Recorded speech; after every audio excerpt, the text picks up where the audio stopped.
again for coming. I know it's wedding season, traffic is heavy.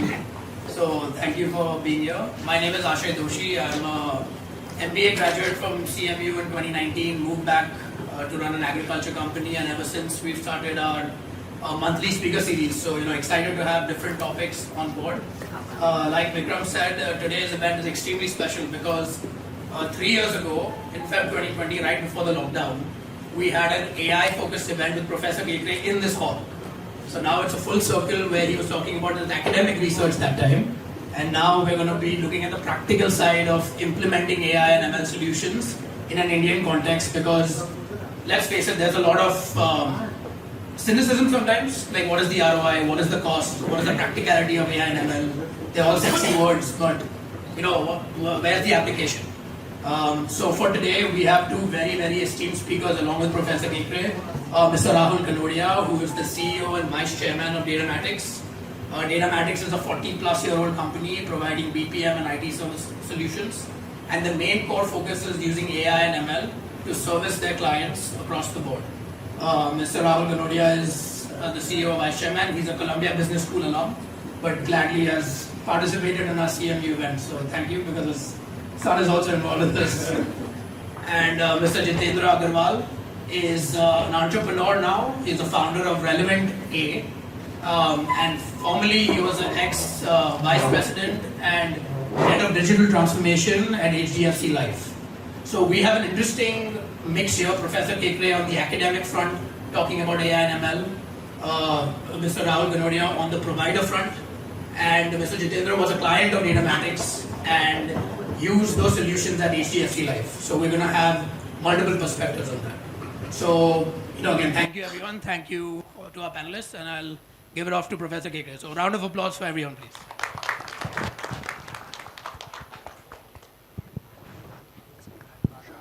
Greetings, everyone. It gives me great pleasure to share with you my thoughts on AI and ML in industry. It's a question that has been posed by several people. I think India has made a lot of progress because lots of development work is being done here.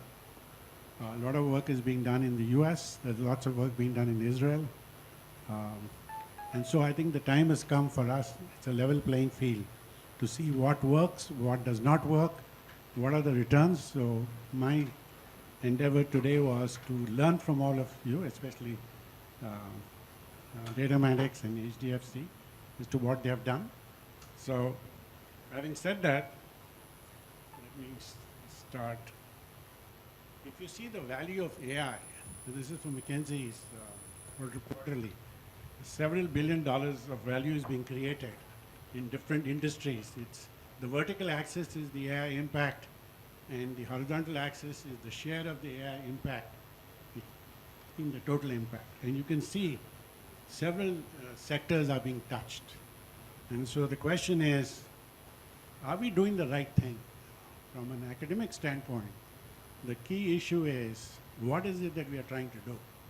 So I'm not trying to start a controversy, but I'm trying to ask a fundamental question as to how value is being created across industries. Right? So is it artificial intelligence, or is it intelligent automation? The two are quite different. And so that's what I'm trying to propose here. Let's see what the panelists have to say. If you see what has happened in AI across several industries, earlier everybody jumped on the bandwagon, the confidence when everybody thought they could do it. This is called the Dunning-Kruger effect, professors. And then what happened was people found that things are not that easy. So everybody started backing off quickly. Now the dust has settled, and now some companies are making good progress. This is the standard curve that you see in several industries. So hopefully today's experiences and the ones that you will learn will help us to answer the question, how do we get the returns on AI and ML applications? All right? Now, in order for us to understand what AI can do, I thought I'll play a short video clip. It's only 5-6 minutes. We'll stop it, not the full one, just to give an idea what AI can do.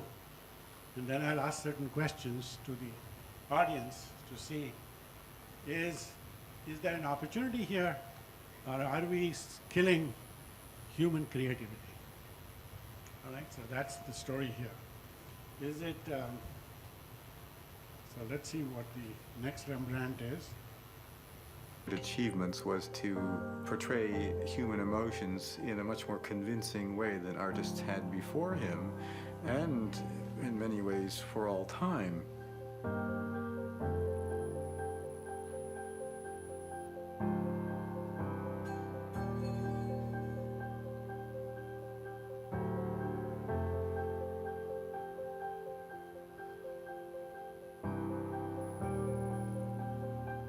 At ING, we believe in the power of innovation, what it can mean to people. We want to bring this innovative spirit to our sponsorship of Dutch art and culture. We knew that for this challenge, we needed to team up with experts from various fields to make this come to life. We're using a lot of data to improve business life. But we haven't been using data that much in a way that touches the human soul.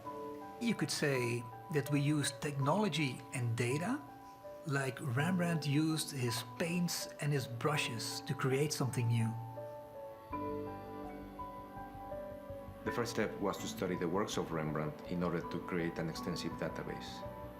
We gathered the data from his collection of paintings from many different sources, including 3D scans and upscale images using a deep learning algorithm.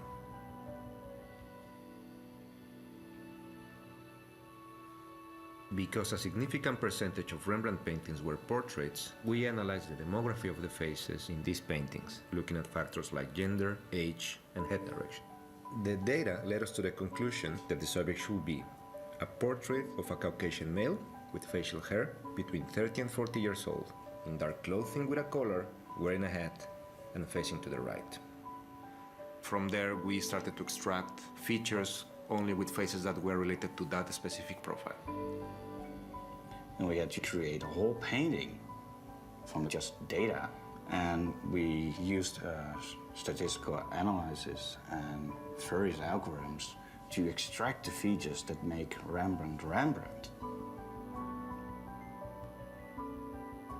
We took parts of the face and we started to compare them.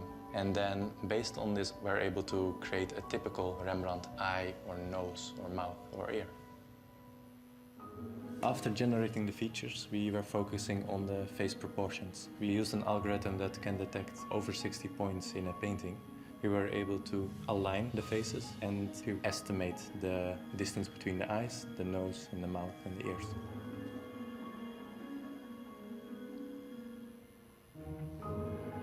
A painting is not a 2D picture. It's 3D. You can see the canvas, you can see the process, and that's what makes the painting come alive. A hive map is essential to make the painting a painting. We incorporated the height map into the painting and printed on a 3D printer that uses a special paint-based UV ink. It printed many layers, one on top of the other, which resulted in the height and texture of the final painting.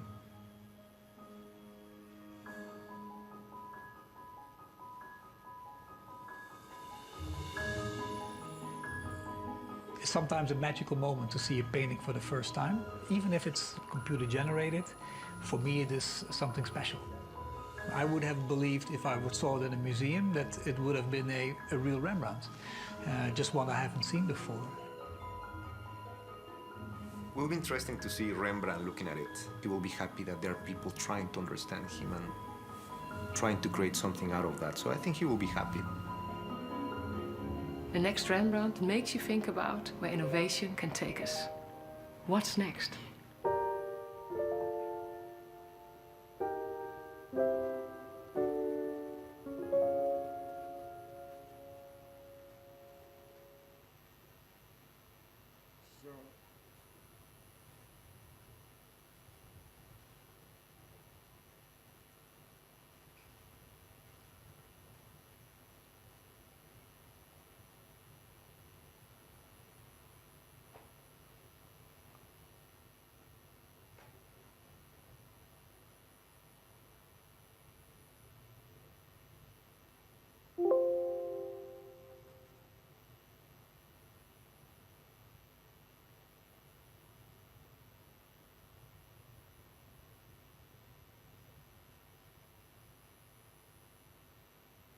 So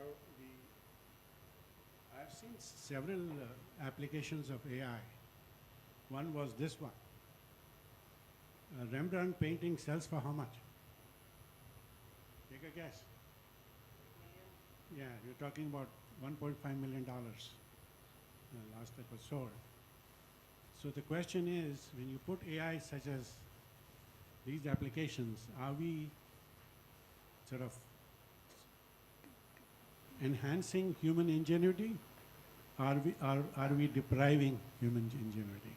Would you pay $1 million if I could give you a painting which you cannot distinguish whether it's Rembrandt or not? You'll pay? How do you know whether it's Rembrandt or whether it's a... So then why would you pay $1 million? See, that's the question. You know, it passes the Turing test, where you cannot distinguish a Rembrandt painting from a computer-generated one. So we have reached that stage in technology where the human creativity is being challenged. So the question is, so that's what this talk is all about. Are we trying to, if you see the various problems that we have, these are the tasks that humans can do. These are the tasks that humans can do.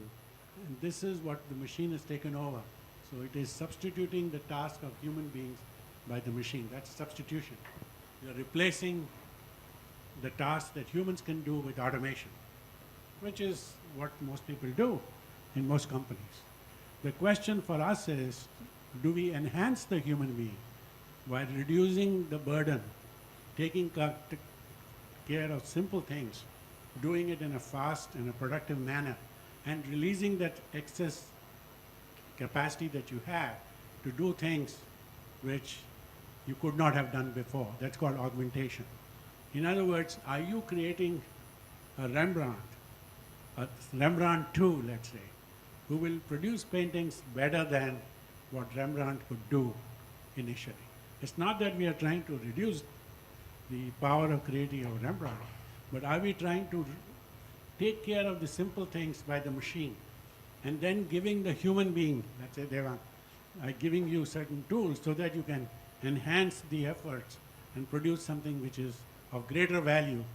So in other words, your task should be new tasks that humans can do with the help of machines. Now, I've seen that happening in several industries. And to give you some example, there is one good application of pig farming. You know, this visual analytics and images, etc. China has deployed pig farming in a big way.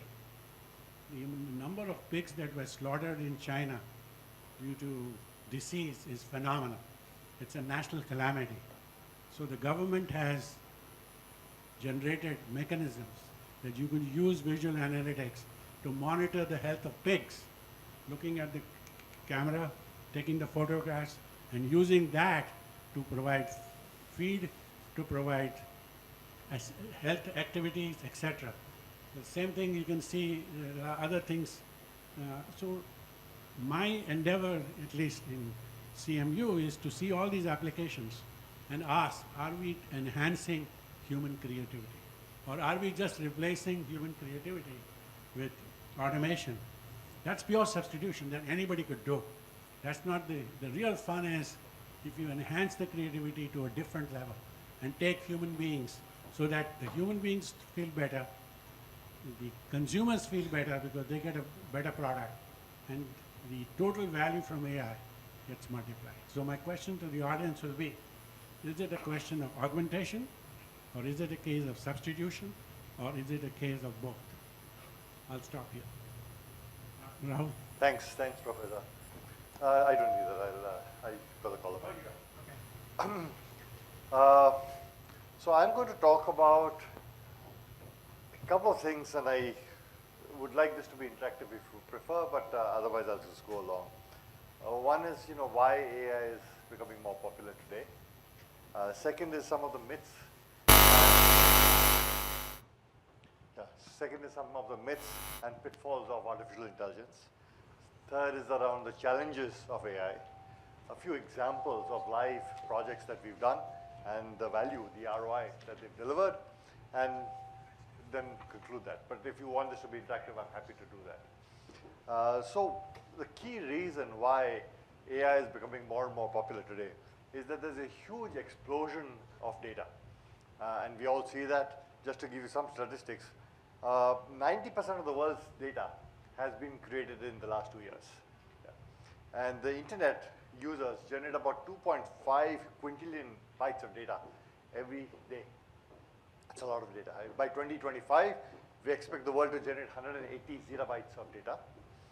And 87% of all corporate information is text, whether there's reports, memos, messages, what have you. And of these, the companies process only about 12% of it. So 88% does not even get processed. And there's a lot of wealth of information that's there, which really goes undetected. And today what's happening with natural language processing is that it is allowing us to comprehend and infer unstructured textual data and make sense out of it. Some of you have dabbled around with ChatGPT. That's a very good example of how it's working. Certainly extremely powerful as a tool. And today, AI technology is able to emulate the human reasoning and human inference. And that's really what makes it potent and gives you the judgments that it's able to give. So what are the myths around artificial intelligence? One is that it's going to take away our jobs. And honestly, the way I see it, a little more at a philosophical level, automation took away jobs from agriculture. Automation then took away jobs from factories as factories got automated.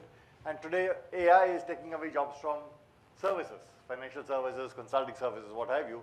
Humans will find a new way of engaging themselves.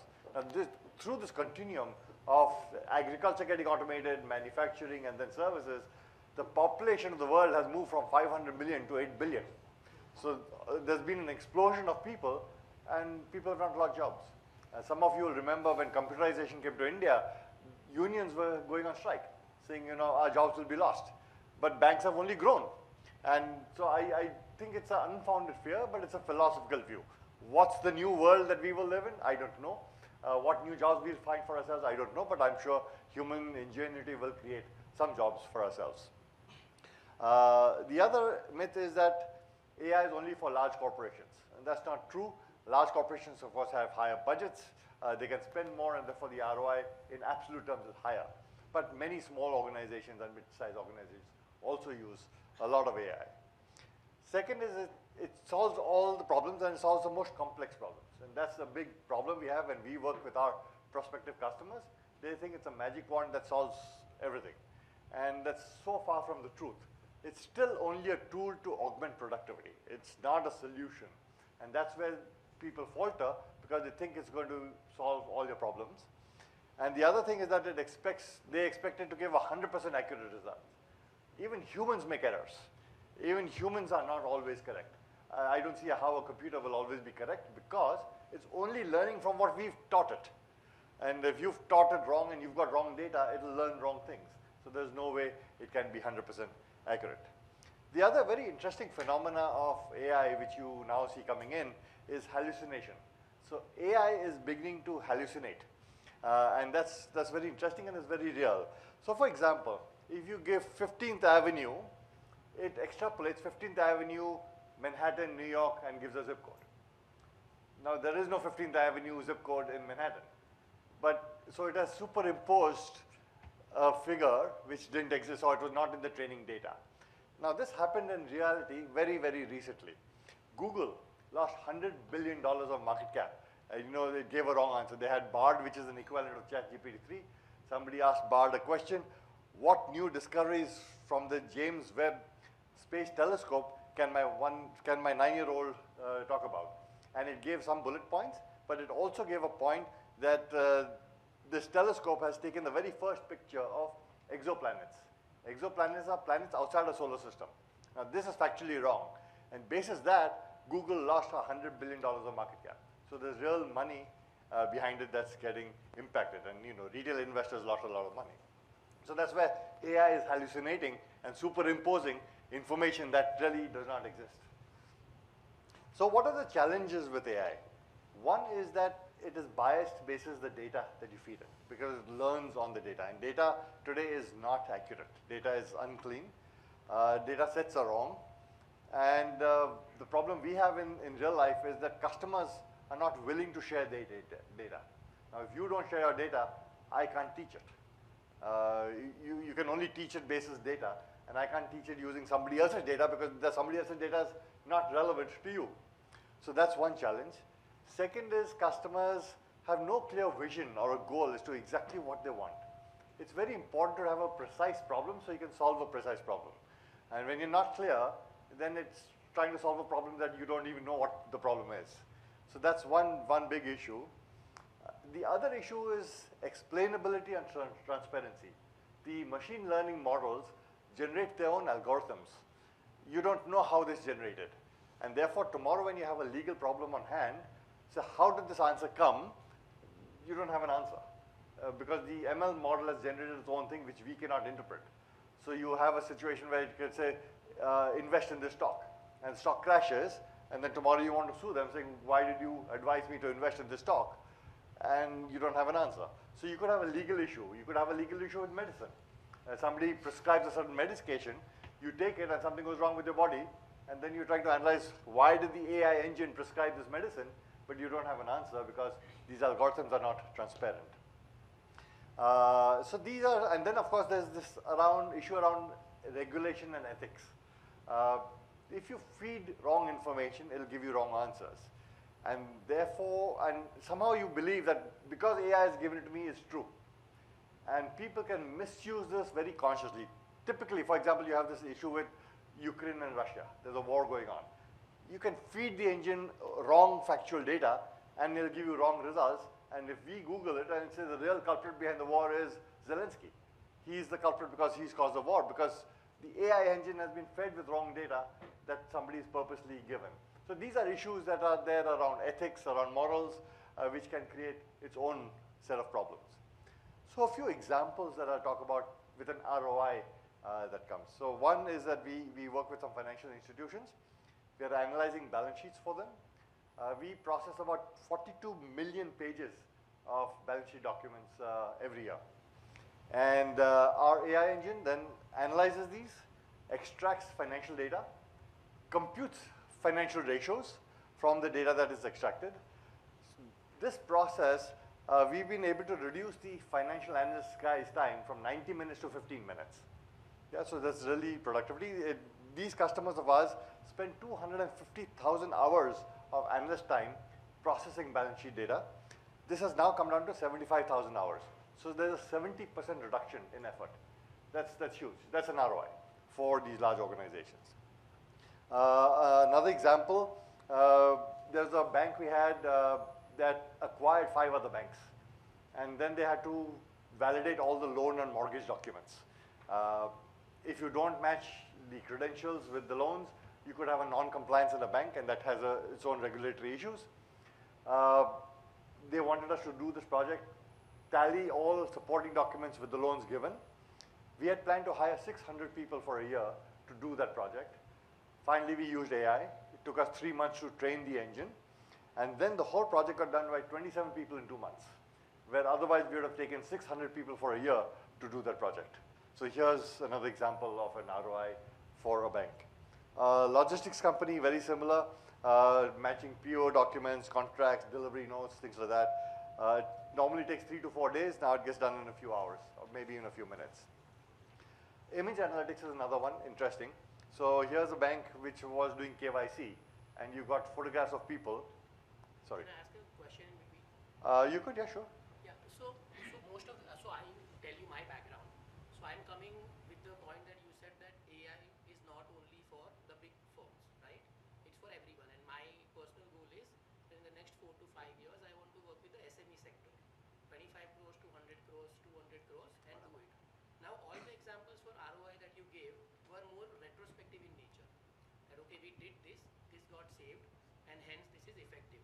Now, the first question that I get when I approach any SME founder or something is like it's a 5-year, 3-year journey, because usually they do not have structured data in place.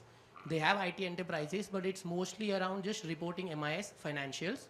And although there's an analytical potential to the data, there's a lot of journey to plug gap the feature set to make a meaningful thing out of it. Correct. Now, trying to ask them to invest in something where I'm talking about, let's build an analytical system.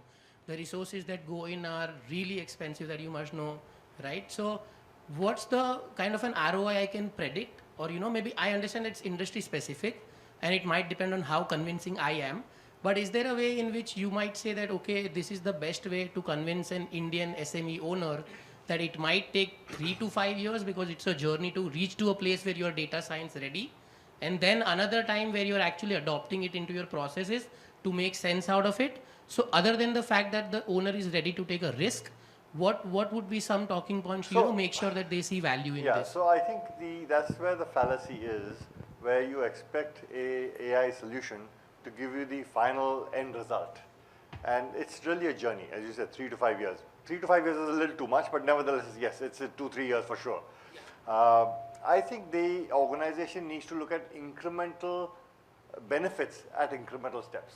So just by having structured data in their system and using analytics on that in itself will give them value. Forget the end result of an AI. So how do you get value at every step as you progress to that? It's like trying to win the Olympic gold medal. You've got to first learn how to walk, then you run for your school, then you run for your state or for your nation, and then you go to the Olympics. So you can't just straight away go for the Olympics. So at every step, you've got to win gold medals. Similarly, so at every step of their evolution stage, they need to see some benefits that at that level itself, maybe a small benefit, but it gives you a benefit. And right now the problem is they're expecting to win the Olympic gold medal, but they don't even know how to walk. And that's the issue. I mean, I feel that they read too much, like ChatGPT is doing like wonders, and they feel like, okay, if you're doing something, next day my company should like make a lot of profit. Yeah, so I like to win the Olympic gold medal, right? But I know, if I run a 100-meter race, I'll collapse 100 meters because I'm not fit for that. But see, I thought to bring up this point, since it's the Indian context, I feel that there is a lot of AI maturity. Yes. But in the sector which is around the SME sector, I feel there's a lot of potential. But either the mindset is not ready or that risk appetite is not there. And hence, I personally have faced a lot of issues while trying to sell my services, talking to these people like, hey, let's do something in the long run. And I feel that will be the differentiator for those people to become leaders in their section itself, other than the startups, I feel. Yeah. I'll just use one more example and then I'll close because then we have another speaker as well. So one example is where we were doing with a customer fraud detection. And this is very interesting because we used genetic algorithms. These are algorithms that are self-evolving. In the financial world, you use financial models. You can push in data, it'll always give you the same answer because the model is constant. Here, when you're doing fraud analytics, the fraudster changes his behavior pattern. He does not follow the same path every time. He'll get detected.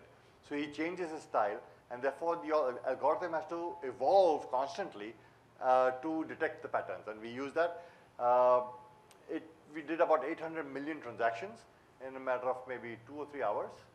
Typically, if we had to do it manually, which is what it works today, even though you use computers, would take about 2 years to analyze. And what takes 2 years, now you can do it in maybe 3 or 4 hours. And that's very important when you're detecting fraud. You can't detect fraud after 2 years, it's too late. So these are examples where otherwise it is not possible to do this exercise. And now it's possible using AI. So these are some examples, but fundamentally, yes, it will replace some jobs, but it will create new jobs. And so that shift is very important and how we sort of surf through that. So with that, I would sort of close this and request our next panelist to address. Thank you. Hello, human beings. How are you doing? Sorry. This is a typical future events where maybe a bot is standing and is trying to really inquire, are you guys learning? Because I am learning. I am deeply learning. And it's a better time for you to have a learning, unlearning, and relearning. Otherwise, we'll be bot interacting with bots. Human being will be outside the periphery. if you see a Venn diagram, you will find that there is always a artificial intelligence, ML, and then DL. This is the typical subsets which will be put in. Actually, the bigger set in that is a natural intelligence. In that, AI is existing. And that equation is always going to be there. And we need to be in that natural intelligence and try to really identify those tasks and job which can be done by donkeys. And what I mean by an intelligent donkey doing that kind of a job for us. And we hold that position of a master and rather being a slave. So that philosophical thought is always going to be there, but provided we apply ourselves in those right kind of a technologies. And I'm very happy that in today's context, what we have set up as a topic of our discussion is talking about an ink. In the sense, for the industries and across the industries, when we talk about India in specific, we'll be finding that most of the organizations are aspiring to be global. So it's not confined to an Indian organizations. It is actually a global place, because invariably the strategy of any organization is driven through they want to grow, they want to be profitable, and they want to create a sustainability.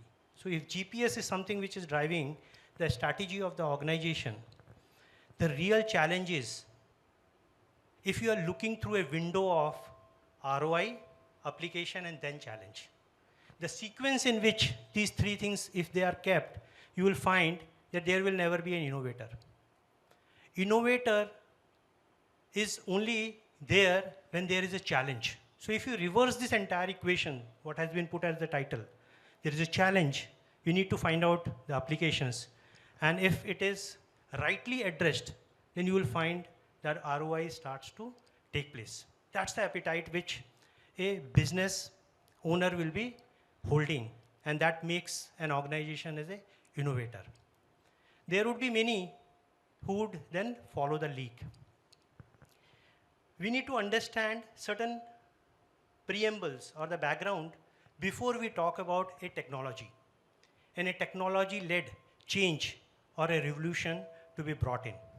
So from the industry perspective, since I am coming more from the grassroots level, I am trying to bring certain perspective where AI will have its place. But what are few of the steps, like the way Rahul spoke about? We need to be really having गली का champion बनना पड़ेगा. Then we need to get into at our college level, school level, state level, then get into the Olympics. So those are the kind of a journey which one need to be really traveling. And this journey is important. And why it is important? It is important from the customer's perspective. Because when we talk about the world of challenge, it is countless. The technologies available are always limited. So to the countless challenges, you are trying to have a technology which has got its own limitation of in scope and out scope. Obviously, we will never be in a position to solve the entire challenge, right? With that technology available, when we try to get in and solve the problem, you will find that what is required in the business is not an adoption of technology for the sake of, because the technology is arrived. There is a solution which is required by the business owner. And if the technology is substituting or is augmenting to that aspect of solving that problem, then I am welcoming that technology. Otherwise, there are many technologies, and we all know they are good, but they are not necessarily contextualized. They are not necessarily timed, and they are working and reaping any benefits in terms of its success stories. And if that is not there, obviously ROI is not there. So that equation need to be really fundamentally understood and is to be driven from that perspective. When we really look into the second part, the window through which a typical organization looks at some of these technologies, they talk customer, but they always look through the lenses of risk. So critical to risk is the first parameter on which they will be evaluating any technology. Critical to business is the second filter through which they will evaluate a technology, and then comes critical to customer, critical to quality. So if this is the journey through which the thinking process is, obviously we will find that many of those technologies which will be coming as a promise on the table will go through a filter, and they need to be really solving a larger problem of the organization. So where is the problem in the organizations? So you see, organizations are driving themselves for creating value. And the values are delivered through a set of process steps which are moving from one hand to another, one process to another. And in that, if you take a view of value engineering, and you will find that only 5 to 10% of the activities which an organization is doing, which is called as a value creating processes, are only 5 to 10% is a value adding activity. Rest all is a non-value adding activity. So the earlier they kill this non-value adding activity, either by increasing the multi-skilling, by re-engineering or reimagining the business processes, or bringing in a different productivity norms through maybe certain methodologies, tools like Lean Six Sigma. Essential aspect is how to kill NVAs, non-value adding activity. This particular task, which are largely rule-based, operating, redundant in nature, and it is creating repetitive monotony, need to be first taken out from the equations. And the moment those non-value adding activities are taken out, obviously there are business impacts. Business metrics can start to see that there is a TAT improvement, there is a improvement in accuracy, there is a maker and checker side of processes are getting revisited. The whole confidence of the organization to really do that job repeatedly in a scale starts taking place. And once that bandwidth is released, the confidence is built, then you can really look into many more jobs where there are possibly other aspects of in human intelligence which is getting applied, and that how can that be augmented is the opportunity. The other reality which one need to also look into, that there is, every organization is divided into core, non-core. So if you look into an insurance company, there will be a core process which is very intricate to that organization. That defines the profitability of the organization, which could be like actuary as a function, underwriting as a function, claim as a function. So obviously that is not something which is given to anybody for any technology intervention, because that there is no silver bullet available which will kill some of those chronic problems these functions would be really having. So you need to be really looking into some of those non-core activities and augment and build the larger appetite of digitization. The IA part should also bring in the confidence and the change in culture, so that people are looking for embracing the improvement. And from that push to pull, when it start taking place, they will themselves offer some of those processes which are so-called very core to the industry. So underwriting kind of a process will come as a part of a larger experimenting, a larger discussions. Okay, I think I have seen some of those complex problems has been solved. Now, can your digital solution, they may not use some of these terminologies what professor spoke about, be it on augmentation or, their lingos are slightly different, saying that I have a problem, can your technology solve? Whatever may be your boundary condition, whether you are an RPA provider, you are a OCR provider, you are a voice bot provider, you can look into an email, you can get into a video bot, and what kind of a thing, can you really solve my problem end to end?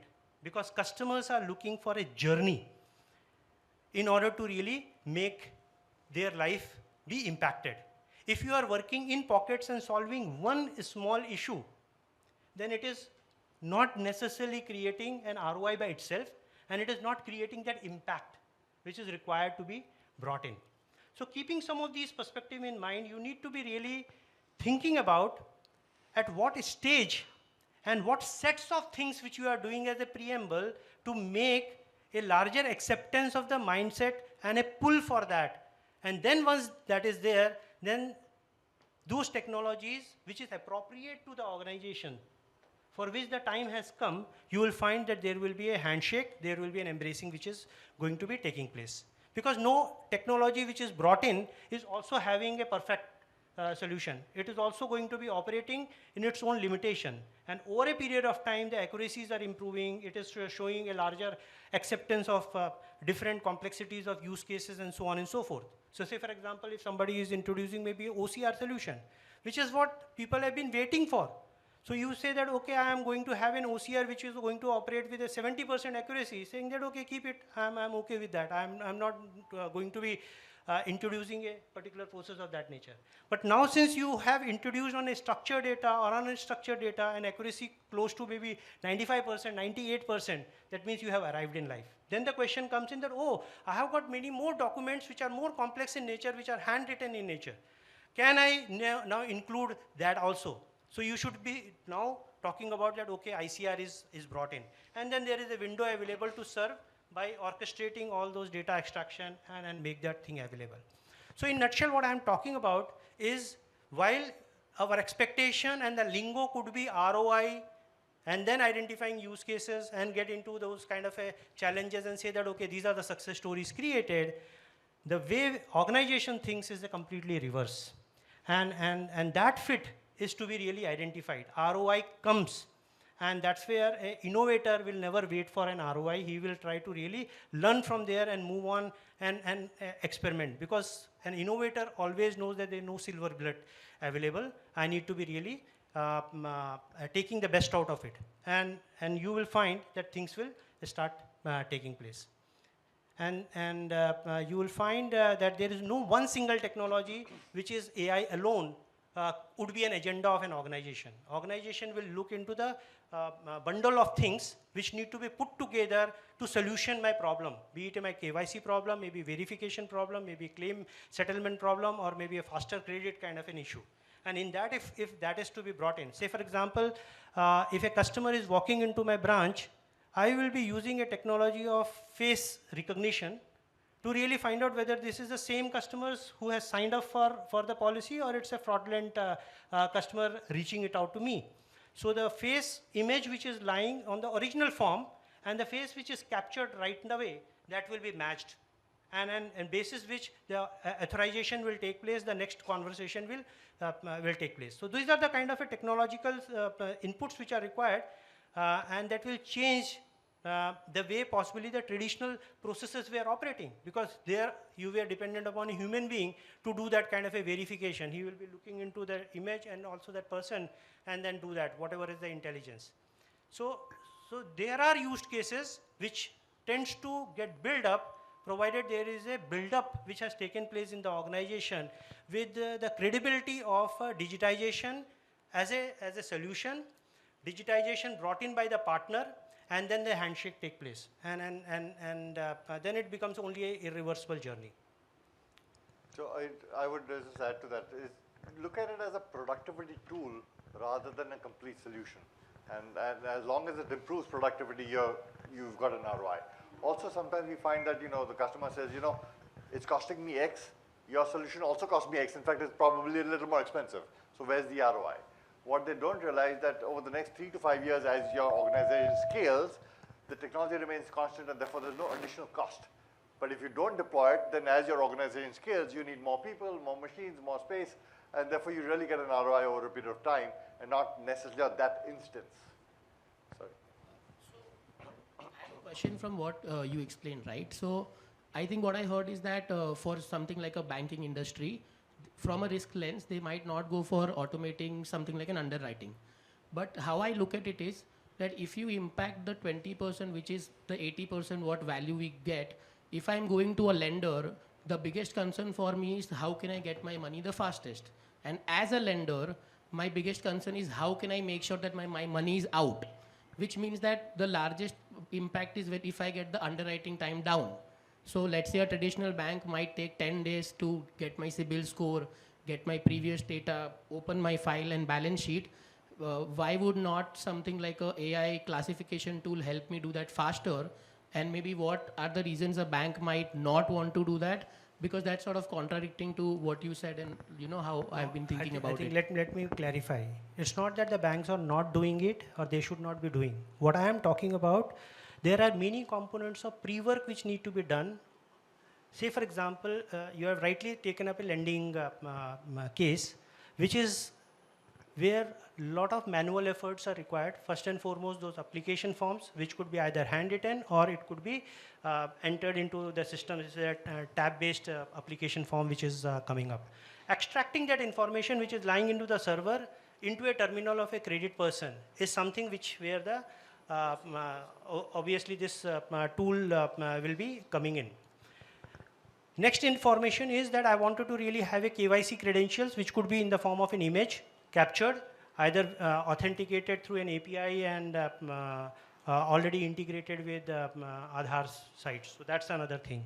I need to be really looking into what is there available in the traces, and then from there I can actually get all those other details along with the bureau data available for that. So orchestrating all those data which are in different things is a part and parcel of integration, and that's where the journey build-up's coming up.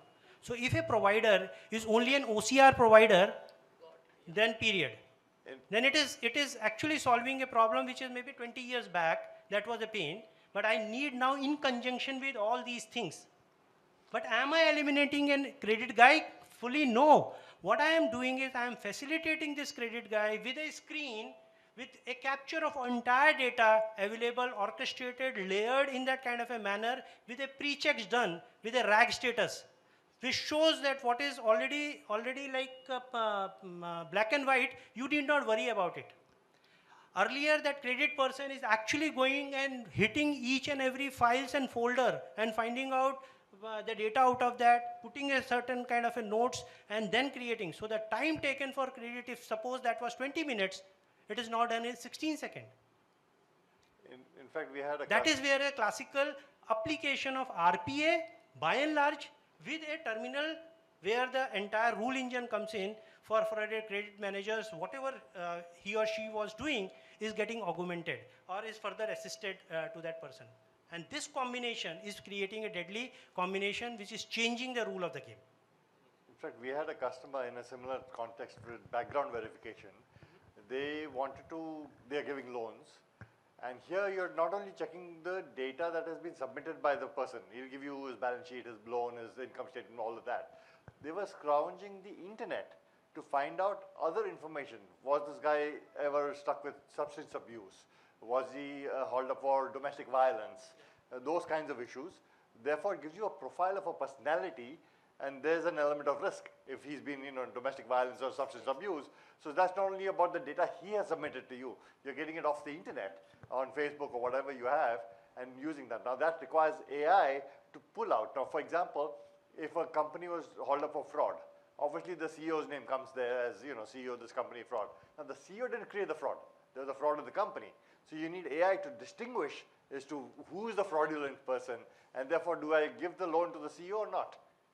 So, these examples are... I think the richness in the credit process is brought in, and additional aspects like the way Rahul spoke about is like getting those data of social media related to the persona is a new thing which has taken place because the data was now available. Adding more like a but psychology it was always parameter. a desire, right? But that did not happen from the day one. It happened when many of those APIs, many of those integrations, many of those pre-work has already been stitched, and the whole process has been reimagined. Are you suggesting that with all the automation, the mundane tasks are taken care of and the decision maker now can look at risk and other activities which are more important? Absolutely. And the point that you made, that organizations have got to have a demonstration of improvement. If they can demonstrate the improvement year to year with this productivity gain, then we have a pathway to higher levels of achievement. Absolutely. That's the key. Yeah. To date, in all the engagements we've had with customers, several thousand jobs have been replaced. Several. Probably 10, 15,000 So maybe. my question... But not a single one has been fired or terminated. Absolutely. Not a single customer has terminated a job. Either it's natural attrition or they've just scaled up and these guys are doing something else. So we've not had any situation where a team of people were lost their jobs because of this. In your company or in? No, in the customer's organization. And I can watch it. I'm on the other side of the table, where whatever is the displacement which have taken place. My question actually was, I understand the part of automating the process, giving them easy data access, scraping new data for them. But my question was altogether about classifying the risk for them. So for example, I am a lending company. I know my onboarding journey for a new data customer acquisition takes 10 days today. 7 days out of them is for underwriting that. From a customer standpoint, I'm frustrated because I don't know for 10 days, am I going to get a loan or not? Cut this to all the data at a single place.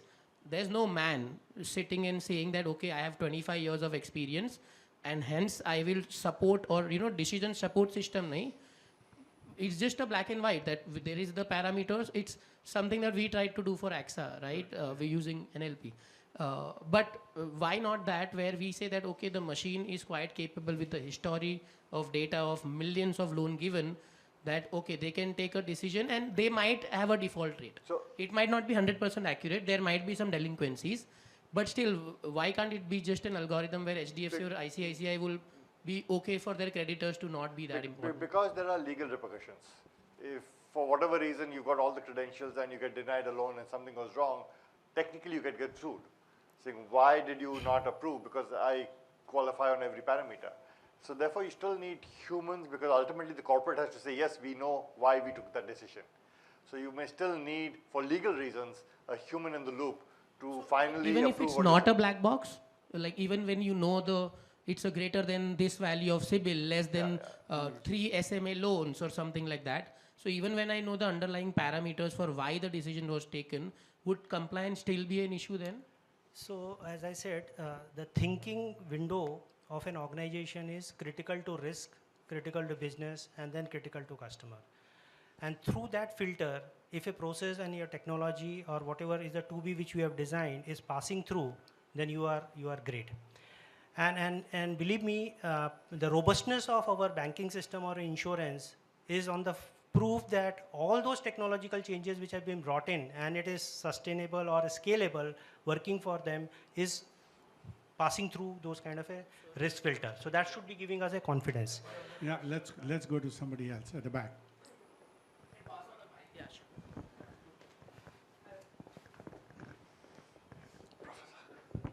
Sir, Professor, he's having a problem with the back. I'm Devang. I'm in healthcare, investing and advisory. So I have a question around data. So as we know, every model is predicated on data, AI, ML, and medical data is much more secretive, much more confidential. There was some talk in the budget about a governance policy moving forward. How well prepared do you think India is for ethical collection and dissemination of at least anonymized medical data? Generally, I don't think India is very sensitive to these things as much as the West. So fundamentally, our views are a little more loose. In that sense, I don't think we are very well prepared, and the ability to abuse that is higher. There have not been any major instances, so I can't say, look, here's a case where something went wrong. But generally, I don't think India is as sensitive, and our policies are not as tight, and our systems are not as tight. Should we go down that path? Absolutely, because there's a huge benefit. And, it's chicken and egg. Do you wait for something to go wrong, fix the policies? Do you fix the policies first? It's an evolutionary path. They will go together. So I think we do need to go down that path. And as things happen, we need to tighten our systems.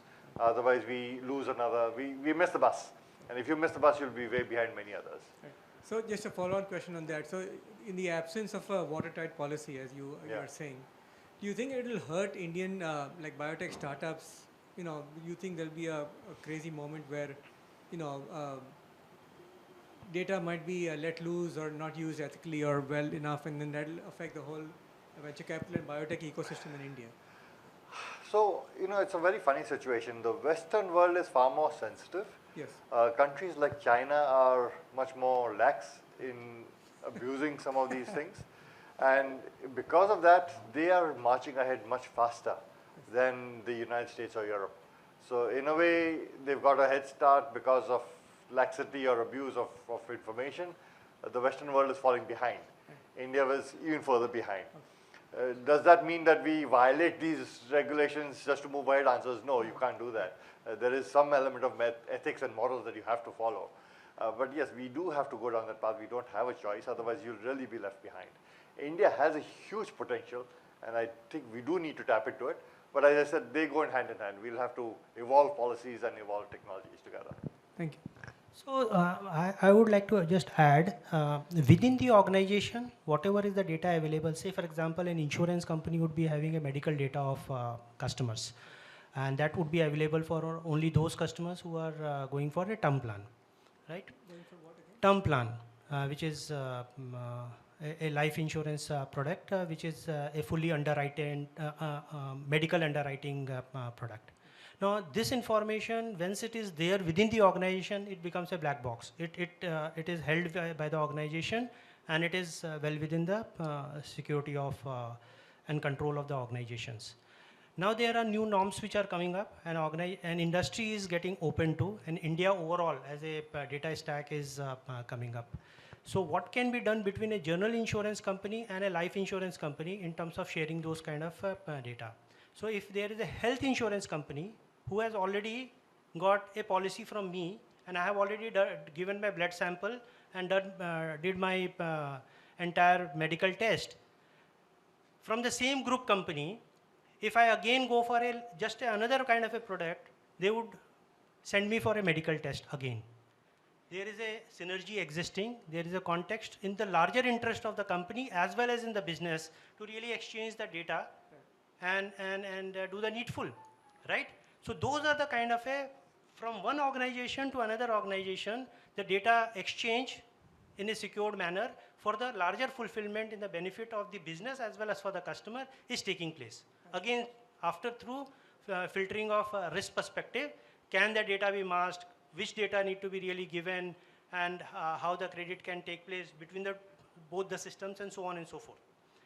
So as we speak today, the entire lending which is happening from the bank, for which there is a credit protect product which is offered by insurance company. So there is a data sharing taking place. At the same time, there is a data masking to that effect is taking place, but it is in the larger interest of that end customers. So as long as that particular protocol is there, you will find that there will be a benefit of a mutual nature in the larger interest of customer taking place. But yes, that worry is there, and for which, rightly so, India has got now the data stack policy, and that would be put in force. That will make us much better in terms of a health record. I think, Rahul, what you said was the US is very restrictive in terms of medical data. China is different ballgame. India should be somewhere in the middle, where because of clinical trials and drug development, we have the opportunity to be somewhere in the middle and take the lead. Yeah, absolutely. India can, and it's a funny situation. I'll give an example with a customer that we had. It's an insurance company, and we piloted this concept. It's just a concept. It was piloted, but it never went live. So you have a situation when you're driving in a car, you have an accident. So now the car today is smart enough, and it sends out a message to the police that you had an accident, sends out a message to the hospital, to the ambulance that you had an accident, sends out a message to your spouse saying you've had an accident. In that split second when you have an accident, you're probably unconscious. And in this split second, it's already connected to the police, to the ambulance, to your home. It's already informed the close by CCTV camera. So it's downloading the last 30 seconds of video. So you know what actually happened. Now the paramedics who are coming from the ambulance technically can download your medical profile, see what's your medical profile, and therefore know what to do before they reach you. The issue is, can they access your medical records? Now that's a legal issue. They can't. Today they can't. So even if they are informed and they have access to it, they can't do anything about it. So when they reach you, they start from scratch all over again. And that could be a difference between life and death at that moment. So conceptually it works. Pilot worked very well. But there are legal barriers. Now the question is, who defines what policy that in that situation, your medical records become open to anybody who's trying to look at it? That's a privacy issue that, you know, I can't solve, but somebody needs to address that. So can we do it? Yes. Is it possible? Yes. Is India somewhere in between? Yes. But the policies are not in line with the way the world is evolving. Fair enough. Any questions that are in your mind? Yeah. Thanks for the information. I actually am dealing with cybersecurity, and I wanted to take a perspective on how AI and ML can actually help address the concerns on, you know, vulnerabilities and risks which organizations are encountering. So if you can throw some perspective on it. So I don't know how much I can talk about cybersecurity. Maybe Professor can, but I've got this mic here. But we had a very interesting example where we worked with the anti-terrorist squad in Maharashtra, where we were able to, with them, access emails, access phone messages and WhatsApp messages, access criminal records, access communication, phone calls, and put them together and identify these terrorist activities. Now, keep in mind the complexities in India where they speak in different languages. It's not one language. You intersperse one sentence with words from different languages. There'll be a word from Marathi and Hindi and English all put together. These guys use cryptic words. They will not specifically say, you know, I'm going to blast a bomb. They'll say, you know, the flowers go to bloom. You've got to figure out a blooming flower means a bomb blast. So here is a situation where we were able to pilot it and correlate and identify a communication pattern that is, and the way you do this in that world is you monitor the chatter. And as the chatter goes up, you know something's going to happen. So if there's stone pelting program in Kashmir, we found out that the center was actually in Calcutta. Somebody from Calcutta was triggering initiatives in Kashmir. How do you track all these people? Because they hide, they use different phone numbers and different people and all of that. So we were able to successfully do that. Now this was in crime, not necessarily cybersecurity the way you are defining it. But I think with cybersecurity, there's a huge risk today. I mean, there are nations that are very consciously attacking other nations to bring them down. You would know much more than I would on that front. Using AI and building AI into cyber crimes is potentially very dangerous. You can even have it in biocrime. I mean, we talk about the coronavirus, and there's a theory that it came out of a lab. Whether it's true or not, I don't know. But it's very easy to implement AI to have the next evolution of the virus. And that will make it very potent and very dangerous. Similarly, you can have AI built into cybersecurity, and that breaks down your security barriers, and it learns as it goes through. So that is very, very dangerous. Exactly where we are on that, since I'm not in the field of cybersecurity, I would not really know, but perhaps you have a better insight. I'll just add a few. Okay. So technically what I'm seeing is that people have vulnerabilities which they discover, and there is a resource crunch addressing these vulnerabilities. So there are solutions in the market which are giving the risk rating on what's vulnerable, and customers are looking at certain automations on how they can resolve it. So I'm just trying to see, apart from this, what could be the next leg where AI or ML could be helping more from an automation and more through the diagram on what next, because security is always being, you know, attacked from a creative perspective from the attacker side, and from the protector's perspective, he also has to be creative.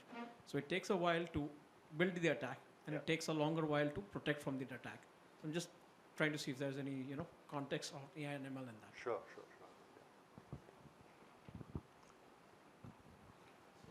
Any other questions? It's 8:40. Yes.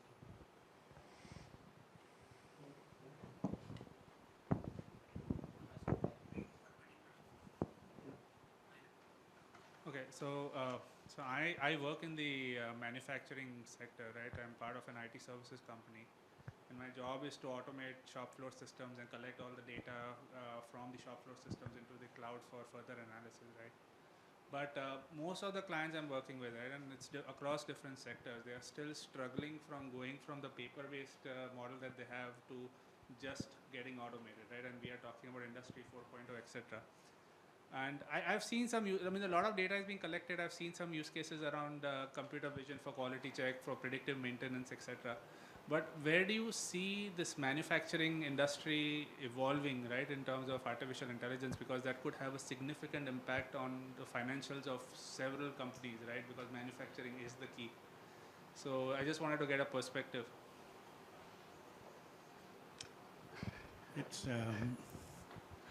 It's hard to answer that question. All I can say is different companies are in different stages of the development process, right from predictive to, say, just collecting the data to setting up control limits to see abnormal conditions to predictive maintenance, etc.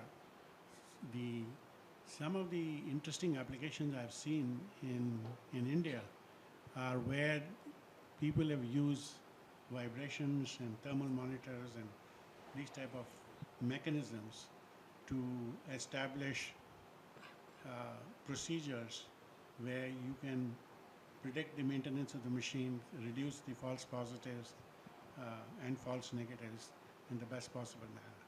So it is happening.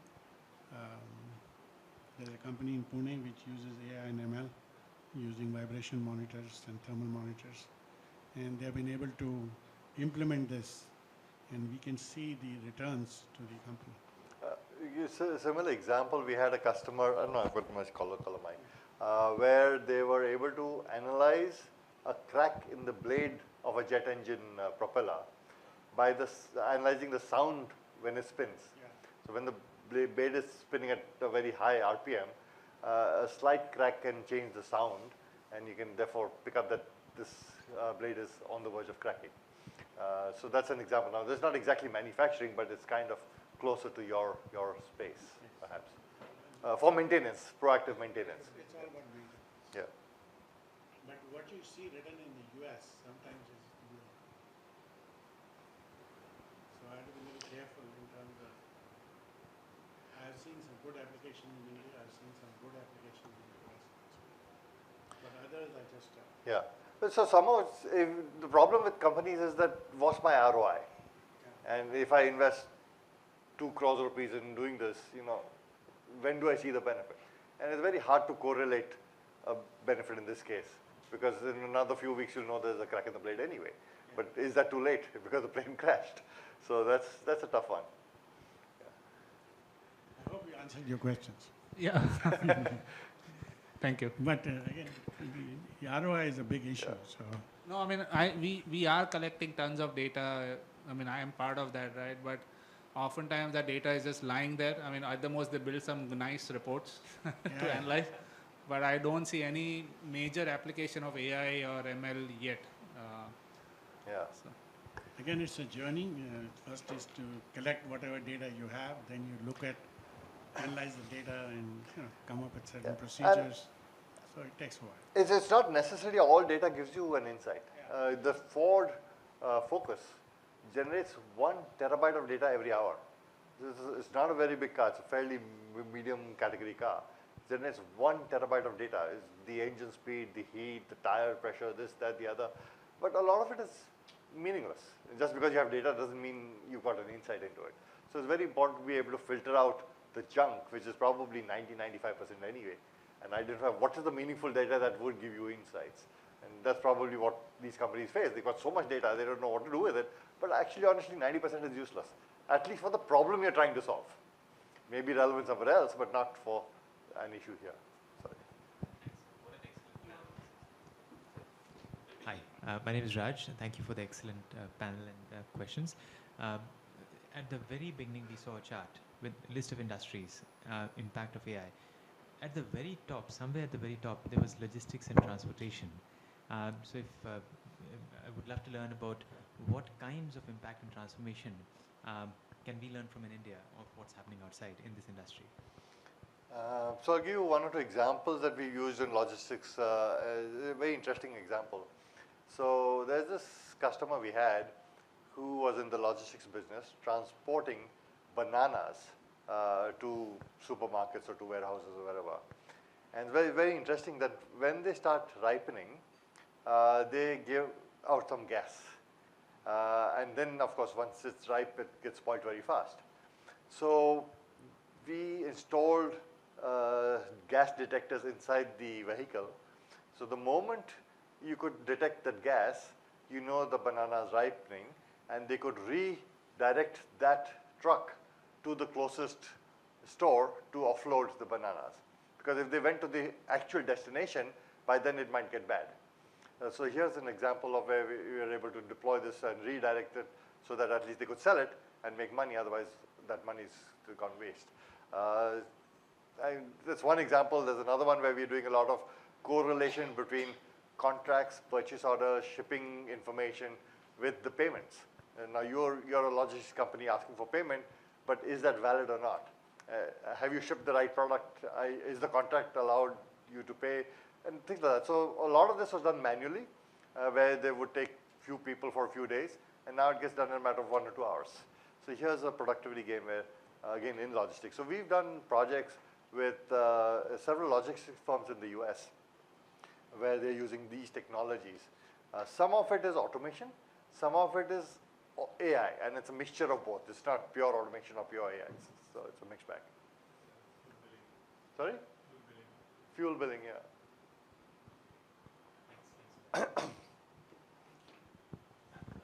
Yes.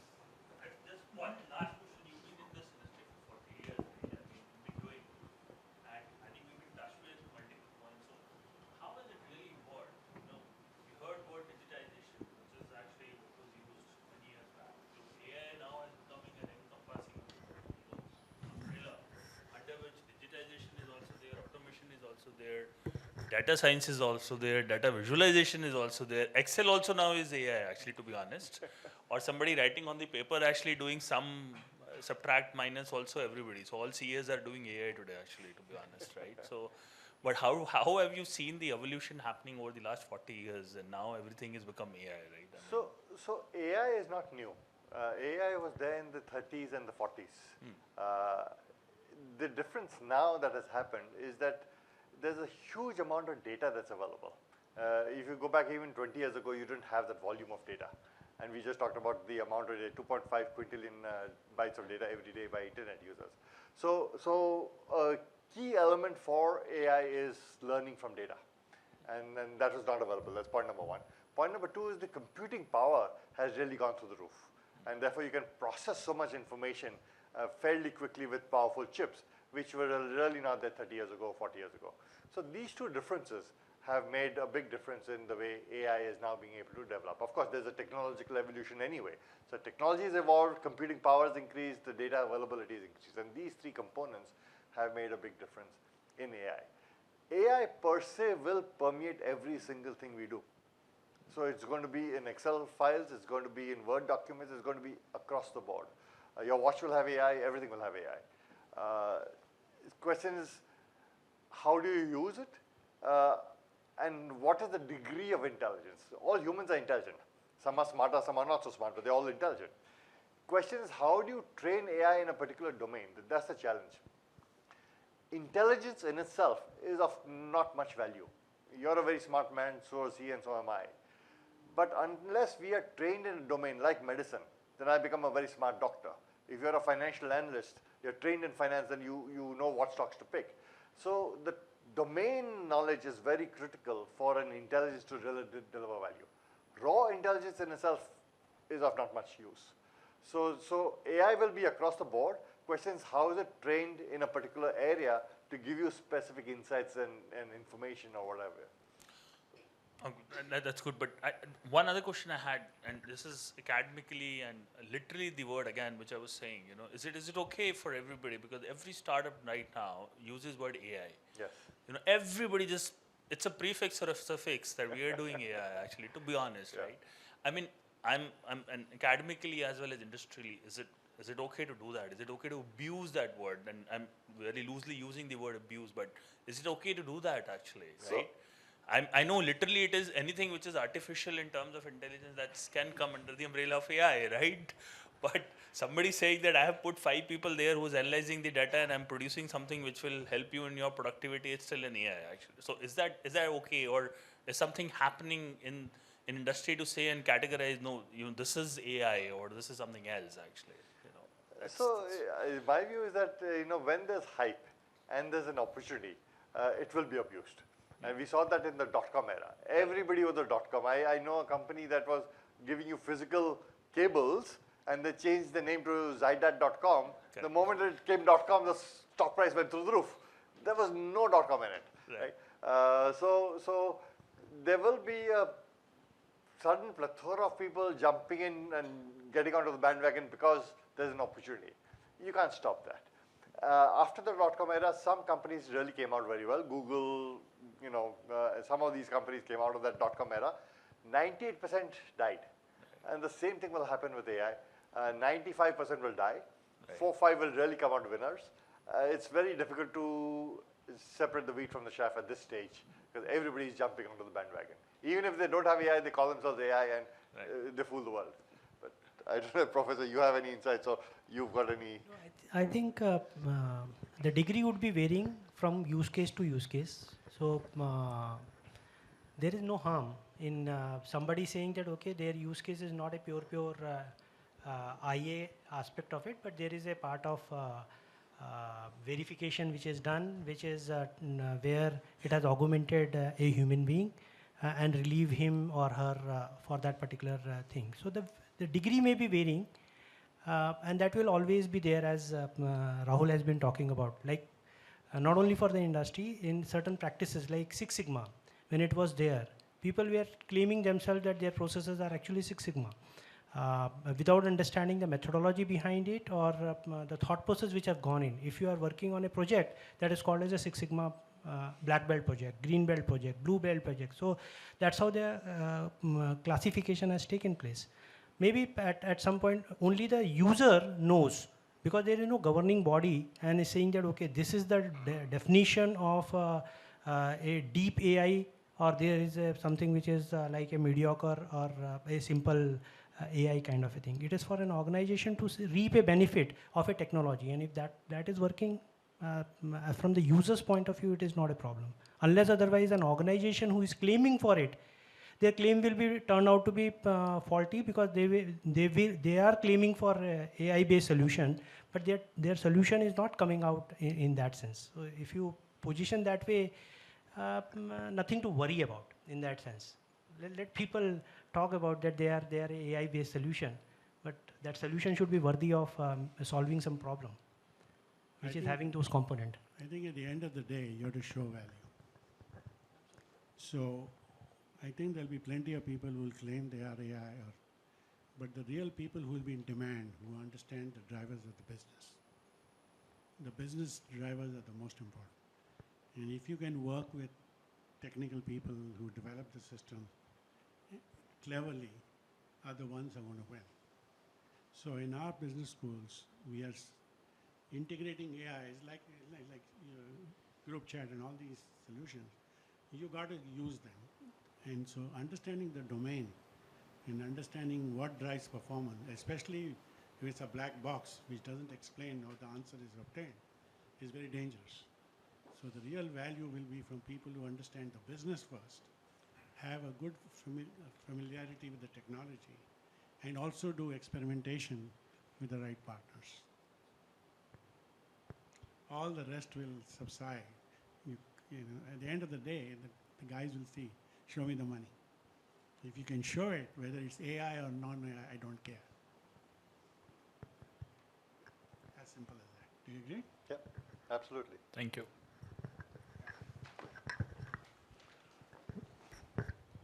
Hey, so I come from a hardware company, NVIDIA. We provide GPUs for all these AI applications.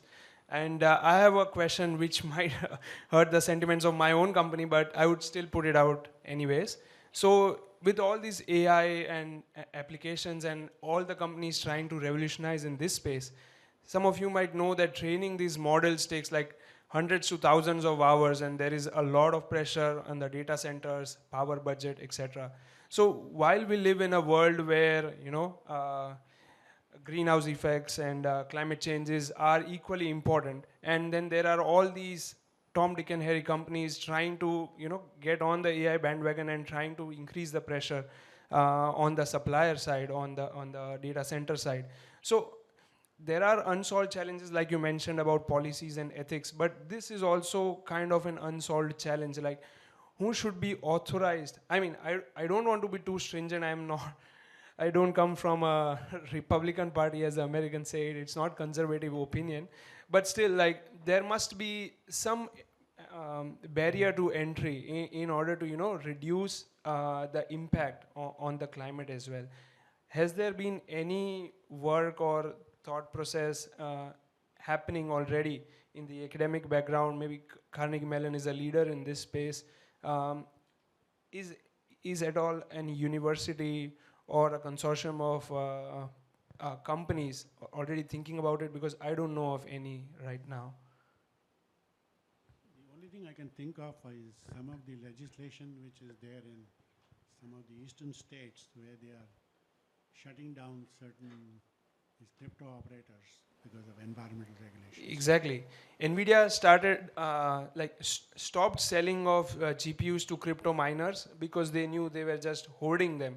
So you had to really justify the use for the purchase of the GPU. And you'd only get one card at a time if you are not an institutional purchaser. I think the legislators are moving in very quickly. New York State is already imposing laws on that. That's good. So you're in good hands. He's in New York. All right. As far as the BFSI companies are concerned and those listed entities, there are larger sustainability reports which are getting generated, which is a demand of SEBI.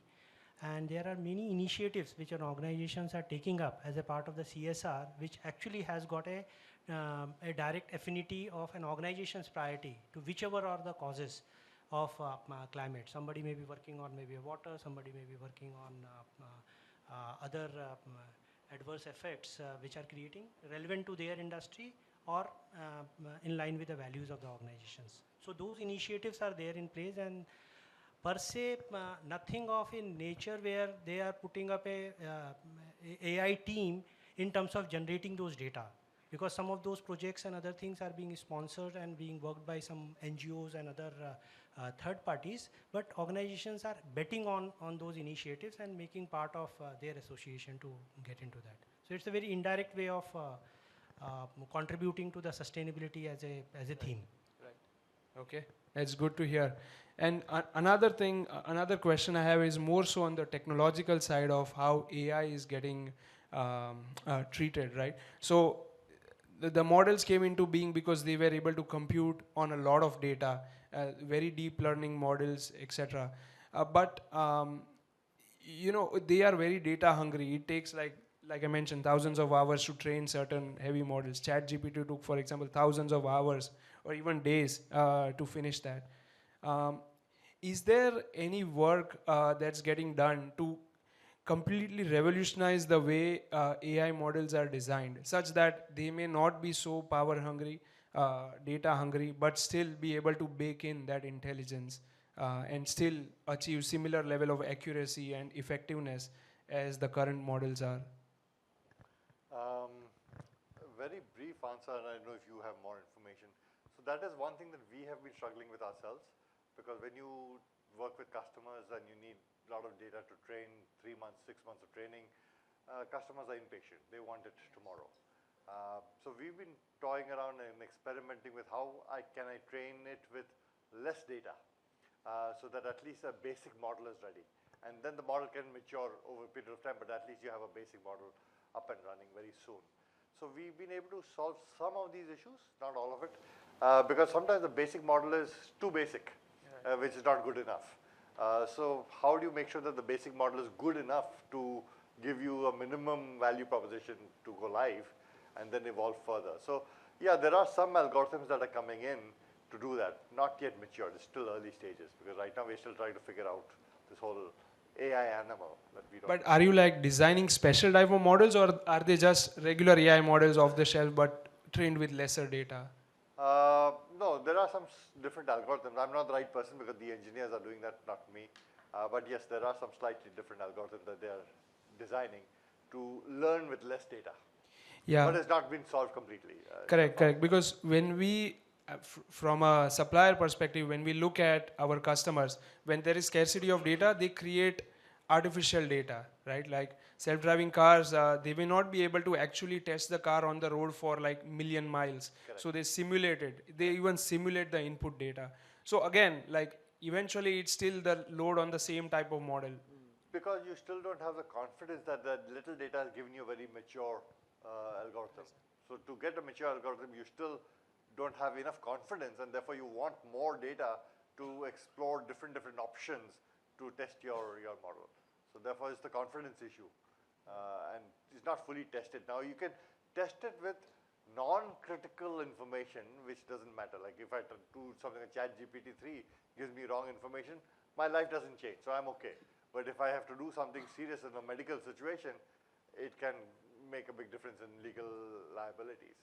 So yeah, okay. So it's coming in, but still far from being there. All right, thank you. One last question, and then Sure. would you want to make closing comments, and then we? I just wanted to add to what he was asking. In the context of, say, insurance, you understand that there are a lot of assumptions which are made by actuary, and basis which a product is designed, and for a customer, an underwriting is done. Now, there are lot of data now available, apart from for an individual case, for a customer base which is already available, since life insurance company in its private form is around 2 decades, 20 years have gone. So there is a huge customer base available with individual life insurance company. So that data is now available. The question here is, what is that I can really do if I need to be really making an additional or a new proposition of an insurance, depending upon the life cycle stage need of that customer. So that is like a pre-approved, sum assured, the way it is taking place in a lending kind of a scenario. There is those kind of propositions which are coming up. So I can really look into that, hey guy, you have already reinsured 2014 with us, and now we can see that these are few of the things, basis your tax returns and other thing, could be additional requirements. So basis the new additional data available, apart from the existing data of the customer available within the company, many more new offerings can be done. The question comes in, if I really put up a fresh login, I can now really look into, rather than an underwriter writing it and doing that kind of an scrutiny, basis the algorithm and the data which is available, I can make the decision in saying that, okay, this is a standard life, this is the premium, and go ahead, and then this is the policy document. So like the way you experience some of those things in travel insurance, where you just go and get an insurance, can that be done in a life insurance rather than maybe a wait time of a day, 5-day, 10-day kind of a thing, depending upon whether it's a simple product, saving product, or maybe a life insurance product. There is a larger data which is required, like we spoke about a health related data points, because it's a long-term contract. You have taken a policy now, we really do not know for next 20 years for which you are being insured, how is your health, how is your lifestyle. So if a person is actually having those kind of a discipline of annual checkups done, and there are other medical details available, can I really take those data? I will be mindful of giving a more, rather than a fixed premium product, maybe a better flexed kind of a product offering to that customers. There are now a consortium of, so people are not necessarily taking an insurance from one insurance company. They are also taking it from multiple insurance company during the same time, or maybe at a different point of time. And that information is available with a reinsurer. So reinsurer is sitting on a larger database. If they can be pulled together, then you can play with it and come up with a larger proposition with all those algorithms which is built. So today we are sitting on a data which may not necessarily be right. Organizations are gearing up for orchestrating that data, using it for some small use cases, and then they are trying to really get into where it really matters in terms of a larger play. Today my concern is, with that customer who is onboarded, can I get a confidence that this customer will be paying a next premium in the 13 months? What is the kind of a data point which I can really take out from the system now, and maybe basis some additional feed is something which is by itself is a predictive model as far as the financial product is concerned. So use cases are getting built up depending upon the kind of a overall data strategy which is being thought about it, and then there are new value added propositions are coming up. So only progressive organizations are thinking in that line, and it is for us to really experience a more matured AI based solutions helping us and reaching to us as a nudge engine. Sure.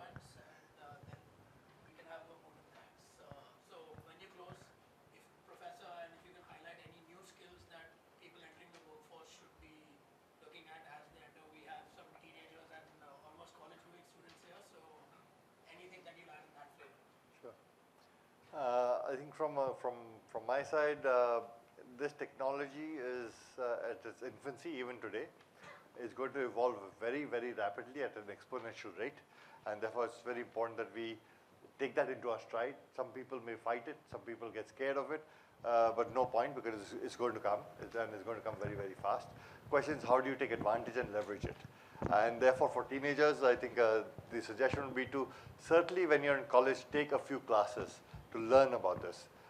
Classes around how AI works, specific classes around creativity and problem solving, because that area is still a little alien to the world of artificial intelligence. That's where humans will still excel.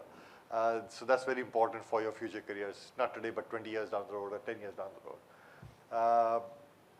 But it's exciting times, a lot of uncertainty, and therefore you'll have many models that will come up, that will fail, that will succeed. But nevertheless, I think we will all just come out smarter.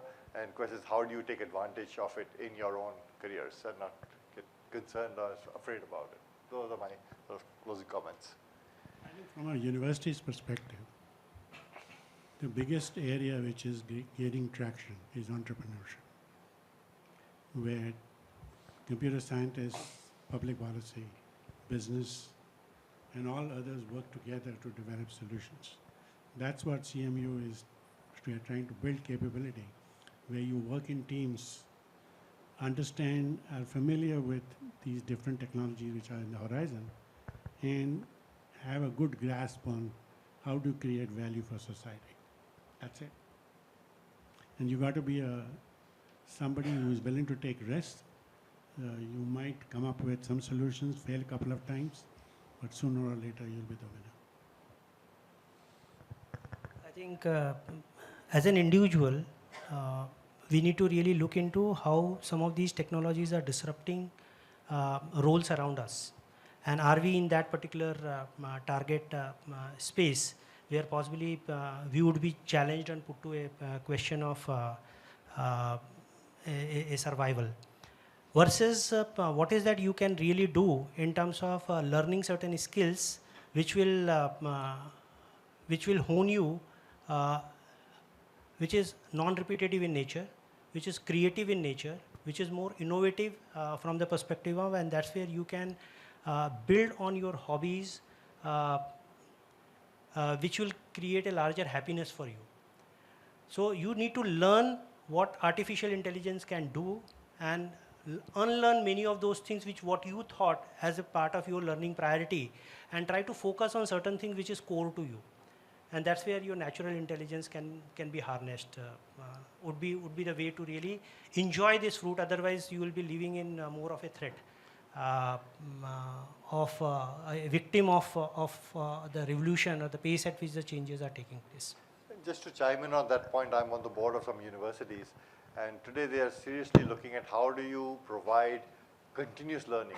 The era of getting a 4-year degree is over, because technology and knowledge is moving so fast that even through your career, as you progress, you need to constantly learn and unlearn. So how do you have these small programs where you keep attending classes, where you're constantly learning something new and forgetting what you learned earlier, because the 4-year degree is in many ways history. Not to say you should not go to college, but yes. So this, therefore, to your point, in your career you will get disintermediated. The AI will replace you. So how do you learn something new very rapidly so that you may still remain relevant to your organization?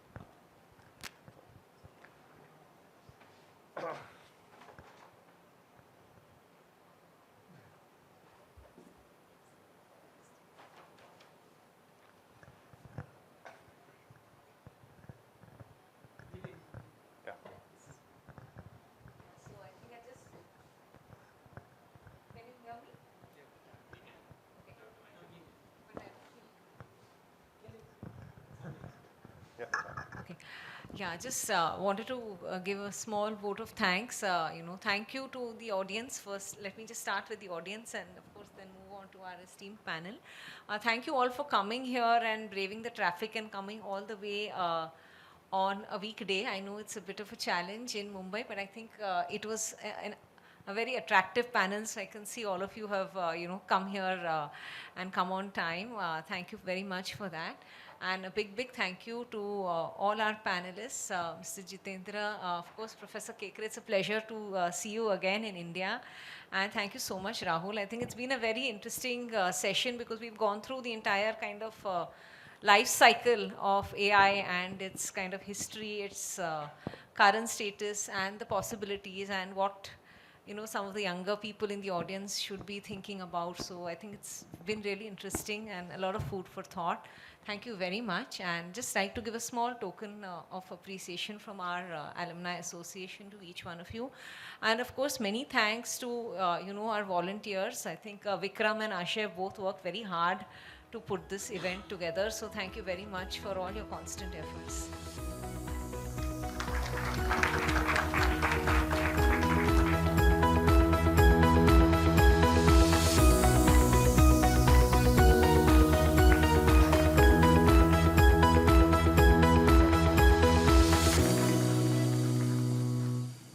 Thank you, everyone. It's been a pleasure talking to you, and enjoy the interaction we had.